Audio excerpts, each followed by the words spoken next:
Malgré ces tentatives pour freiner notre expansion, nous continuons de progresser et de nous développer. Il est important de noter que ces stratégies déloyales pour limiter la concurrence se révèlent contre-productives à long terme. En effet, en usant de telles méthodes, nos adversaires risquent de compromettre leur propre compétitivité par des moyens économiques. Même si ces effets ne se feront pas ressentir immédiatement, avec le temps, ces pratiques finiront par leur porter un préjudice certain.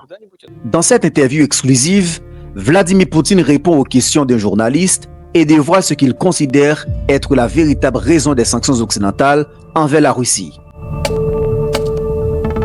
Selon lui, les mesures occidentales visent à freiner la montée en puissance de la Russie sur les plans économiques et stratégiques. Écoutez sa réponse. Bonjour Monsieur le Président, ici Andrei Dival Media.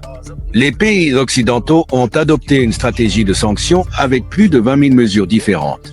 Certaines regroupées par lot de 40, d'autres jusqu'à 1000. Je constate que ces pays semblent particulièrement inquiets face à notre développement progressif. Prenons l'exemple de l'Arctique. Dans cette région stratégique, ils vont jusqu'à déclarer publiquement qu'ils souhaitent anéantir les projets de gaz naturel liquéfié, GNL, qui s'y développent. De quoi ont-ils réellement peur? Est-ce la montée en puissance d'un secteur concurrent capable de transformer le paysage énergétique mondial? Ou bien redoutent-ils que ces projets ne remettent en cause des intérêts économiques établis depuis longtemps? Ils redoutent la concurrence et recourent à des moyens politiques déloyaux pour l'entraver. Par exemple, la célèbre entreprise Novatek, bien qu'elle ne soit pas le leader sur tous les marchés, notamment aux États-Unis, suscite une vive inquiétude chez nos concurrents. Malgré ces tentatives pour freiner notre expansion, nous continuons de progresser et de nous développer. Il est important de noter que ces stratégies déloyales pour limiter la concurrence se révèlent contre-productives à long terme. En effet, en usant de telles méthodes, nos adversaires risquent de compromettre leur propre compétitivité par des moyens économiques. Même si ces effets ne se feront pas ressentir immédiatement, avec le temps, ces pratiques finiront par leur porter un préjudice certain. Qu'ils cherchent à nous gêner ou non, ces acteurs créent inévitablement des obstacles. Peu importe leurs efforts pour nous bloquer ou nous éliminer définitivement, ils ne parviendront pas à nous anéantir, même s'ils causent certains dommages temporaires. Nous avons déjà surmonté par le passé de nombreux défis liés à l'approvisionnement en énergie, et il ne fait aucun doute que nous surmonterons cette situation également. De plus, dans le contexte de l'économie mondiale, la demande en énergie ne cesse d'augmenter et continuera de croître de manière significative. Ce ne sont pas uniquement nos prévisions qui le confirment. De nombreux instituts économiques internationaux s'accordent à dire que ce produit restera toujours très recherché sur les marchés mondiaux. Fort de ces constats, nous poursuivrons le développement de nos activités et nous nous attellerons à augmenter notre part de marché dans le domaine du gaz naturel liquéfié, GNL.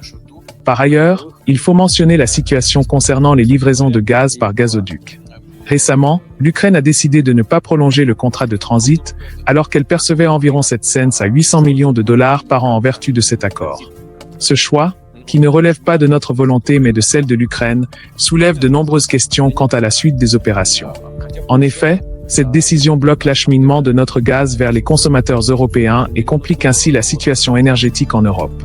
D'une part, il apparaît que ces acteurs tentent de tirer profit de cette situation difficile. Sans le soutien de l'Occident et en particulier de l'Europe, ils se retrouvent en difficulté.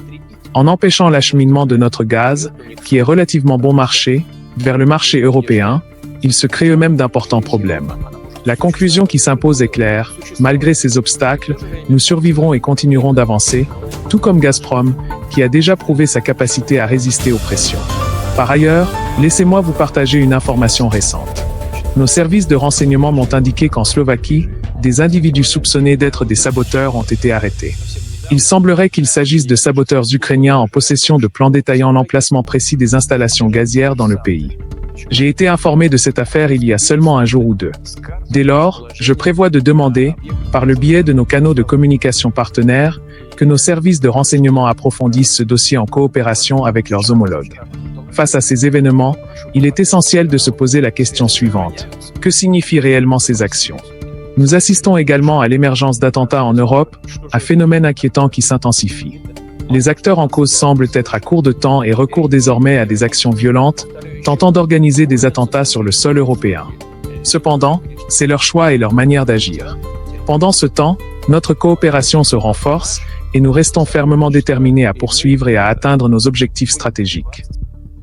Alors, Ces sanctions sont-elles vraiment une question de politique ou simplement de concurrence économique? Derrière chaque décision, il y a des intérêts stratégiques. Et vous, que pensez-vous des arguments avancés par Poutine? Dites-le nous en commentaire. À bientôt pour une nouvelle chronique avec Wesley. Ciao!